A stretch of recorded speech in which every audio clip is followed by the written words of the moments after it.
겠죠? 그런 데에서 사용한 소스에서 수단이 발견이 돼가지고 문제가 된 적이 있어요. 근데 여러분 뭐 그런 데에서 쓸 수 있는 그 빨간색 색소 그러면은요, 토마토 케첩 아니면은 핫소스잖아요. 근데 둘 중에 하나의 수단을 사용했다는 거죠. 자, 그래서 수단 그러면 붉은색 요 정도 기억해 두시면 됩니다.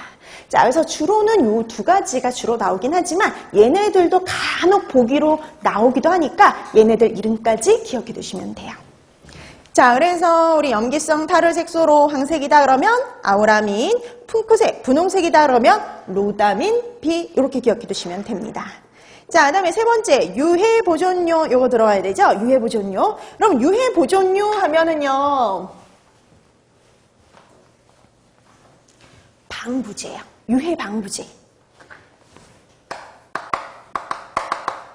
유해보존료 방부제예요. 방부제.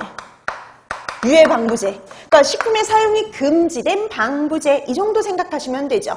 그러면 이 식품의 사용이 금지된 방부제. 여러분 우리 보통 가공식품들은 되게 유통기한이 길잖아요. 그 이유가 방부제, 보존료를 사용했기 때문에 가능한 거예요. 근데 인체에 유해하기 때문에 사용이 금지된 것. 대표적으로 뭐가 있느냐? 붕산이요. 붕산. 그래서 이런 붕산은요. 절대 식품에는 사용할 수가 없어요.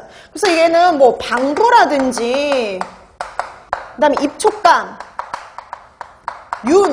윤기가 자르르 흐르게 하기 때문에 그런데 좋아요. 그래서 방부의 효과도 있고 입촉감도 좋고 그다음에 이 광도 나기 때문에 윤기도 이렇게 흐르기 때문에 윤도 이렇게 나기 때문에 이걸 원래는 이제 식품에 사용하면 안 되지만 예전에 어떤 식품에 사용해서 문제가 된 적이 있느냐?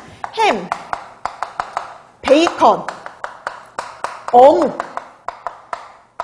이런 데 사용해서 문제가 된 적이 있어요. 뭐 그다음에 과자 이런 데 사용해서 문제가 된 적이 있습니다. 그래서 이거는 보통 사용했던 대상 식품과 연계해서 나오기가 쉬워요. 그래서 예전에 햄, 베이컨, 어묵에 사용했던 유해 보존료는 보통 이렇게 해서 나오는 거죠. 그래서 햄, 베이컨, 어묵 등에 사용해서 문제가 된 적이 있던 거, 풍산 이렇게 봐두시면 돼요. 자, 그래서 못 먹을 걸 이렇게 못 먹을 걸 먹다 보니까 가장 대표적인 증상이 소화불량,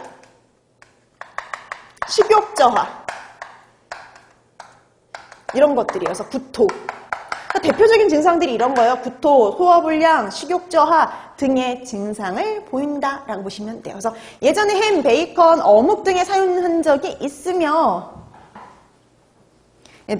식욕감퇴라든지 식욕 저하라든지 구토, 그다음에 소화불량 등의 증상을 보일 수 있는 유해보존료 그러면은 붕산 이렇게 보시면 되는데 가장 포인트는 어떤 식품에 사용해서 문제가 되느냐 요걸 기억해 두시면 돼요. 왜냐면 대상마다 다 다른 데 사용을 했거든요. 자, 햄, 베이컨, 어묵 등에 사용해서 문제가 된 적 있는 거 붕산 이렇게 기억해 두시면 됩니다. 자, 그 다음에 두 번째